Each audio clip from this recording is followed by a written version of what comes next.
Hello guys, Yami Yusaku here, and welcome back to another episode of Yu-Gi-Oh! Legacy of the Duelist. Today we're going to be doing Attack from the Deep, which features Yugi vs Mako Tsunami. The truth and power of the Millennium Puzzle was beginning to dawn on Yugi. During his duels, the puzzle infused Yugi with the power and soul of an ancient spirit. Though this was a major issue to ponder, there was a smaller but no less important matter to deal with first. All the dueling made me hungry. Did any of you guys remember to bring any food with you? Sorry, Joey.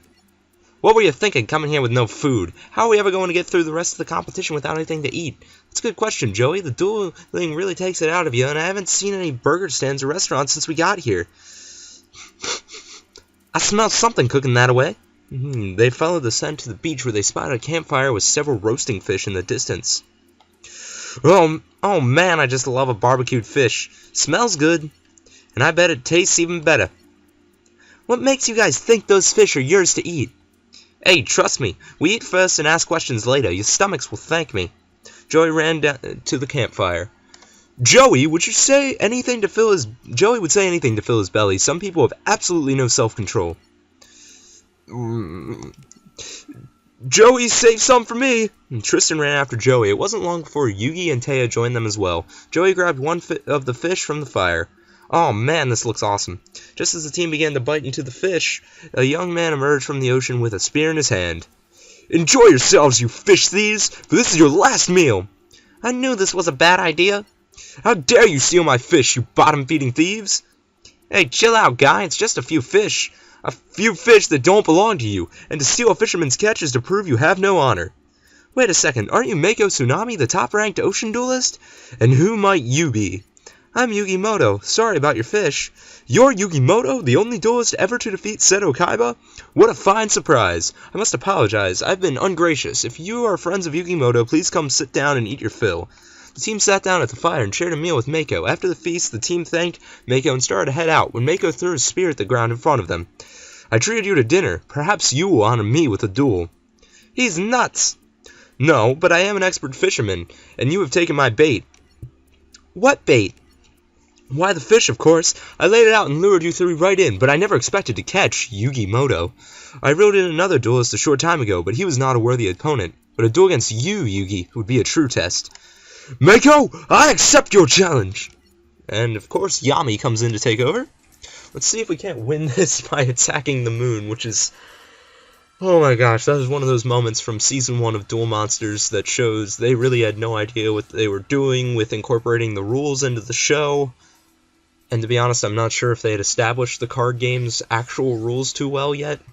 So it was kind of just making things up as you went, which Yami did a lot of, which is part of the reason he wasn't able to lose so early in the anime. He would just kind of, would get into a bind and then he'd make up something special about the effect. This is the first example of it at this duel in the show when he, Mako has, his field spell active of Yumi, and then Yugi goes ahead and attacks the moon to make the tide recede, which scientifically makes sense, but that's got nothing to do with dueling whatsoever. Okay, we're already in a bit of a predicament here. I guess set Mammoth Graveyard as some cannon fodder for a bit. Go ahead and end the end phase there. I know Attack the Moon actually does exist as a card, so if we have that, that'd be pretty awesome. I kind of doubt we're going to draw it and actually be able to use it. Most of these duels haven't won anything quite like the anime, especially considering it's a card game where everything's random to begin with. But that'd be really neat. The card itself just makes me laugh anytime I see it. Burning Land, alright. That allows us to get rid of Yumi. We have a less of an advantage. 1600 attack point monster, it's a little bit easier to deal with. We could bring out Curse of Dragon really early. You know what, let's go ahead and bring out Winged Dragon Guardian the Fortress. We have Monster Reborn, so if we can get out something decent, or at least discard it to the graveyard somehow, and then just bring it back, we'll be in really good shape. I'm not sure how Burning Land can get rid of a ocean field spell, considering fire doesn't really destroy water. You can steam water, but, not an entire ocean. Alright, Kairu Shin. No, I'm not going to activate the effect of Karibo. I had to pause there and realize what effects were actually available to activate. Turn change, draw phase. Golem Sentry, okay. Even though I don't think Yugi actually had this card, this is actually going to be super helpful to us, so I'll take that. As long as he doesn't activate something to boost his monster's attack, we're in good shape. Rather solid shape. Mystical Space Typhoon, Burning Land's gone. Okay. Golem Sentry blocked his attack successfully. Draw phase. Sweet. Okay. So I can flip this once.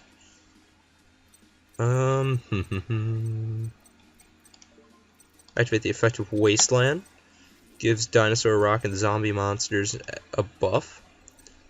Activate effect, so we're going to flip you back face down. If he doesn't attack it, then we can flip it next turn, return his monster to his hand.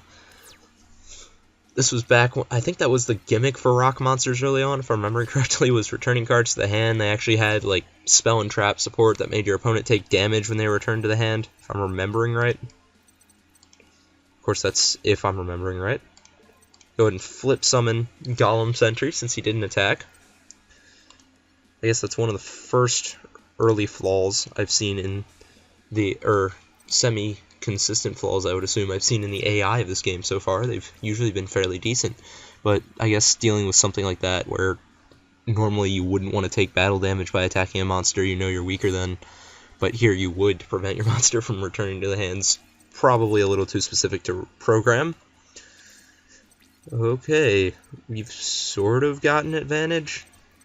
I don't want to say we do, but we kind of do. We summon Rugat Kaiser, we take the lead in attack points. I'd rather not, though. Let's flip summon this. Go ahead and return this to the hand. I'm gonna wait until we can get something a little bit better out to summon Curse of Dragon. We could Monster Reborn, but I'm trying to save that if possible. Okay, he's bringing out, yep, Kairu Shin again. Okay, now his field's a little more exposed. Good time to bring out Curse of Dragon. Go ahead and activate Monster Reborn. Bring back Giant White, sure. Attack position. I didn't even check our extra deck at the beginning of this. Probably should have. I'm most likely Gaia the Dragon Champion. That's what Yugi uses in this duel, so. Alright, go ahead and attack. That'll leave him completely exposed. Next turn we can go for a pretty major offensive. Here we go, Mako. Guess you weren't the one really doing the baiting here, or I guess prey turns to predator, I should say. Beaver Warrior will have higher attack than Golem Sentry. Just to attack position, 1500 attack is enough for me to tolerate. Just because I don't know how high his monsters do. Oh, okay. We've been walled. I should. Oh crap. Could have activated Golem Sentry's effect to return it to his hand. Oh well. Gonna tribute that. Yep, probably another fairly weak water monster. Nope, Amphibian Beast, actually fairly strong.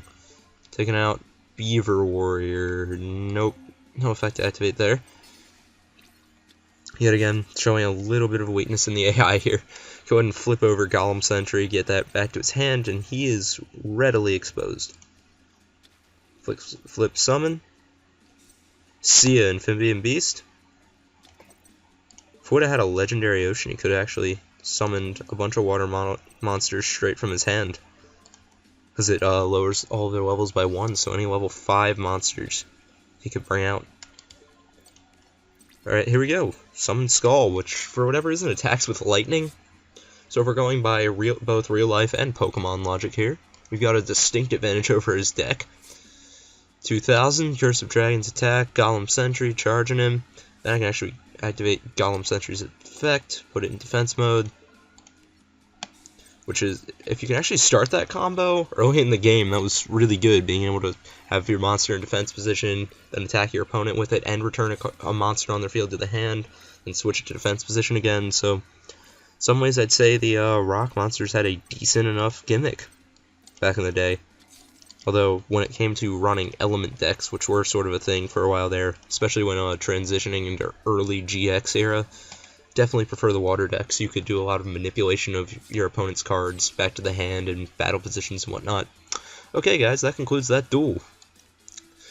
And what do we get? What a grand duel! I salute you, my friend! The victory was not easily won, Mako. You're a great duelist yourself.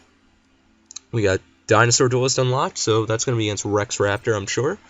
Mako Tsunami's avatar, his deck recipe, new challenge mode unlocked, challenge deck, and Bakura booster pack. That's pretty cool, as well as the Legendary Fisherman card, Torrential Tribute, which is actually really useful. Thank you guys for tuning in to another episode of Yu-Gi-Oh! Legacy of the Duelist. I'll see you next time.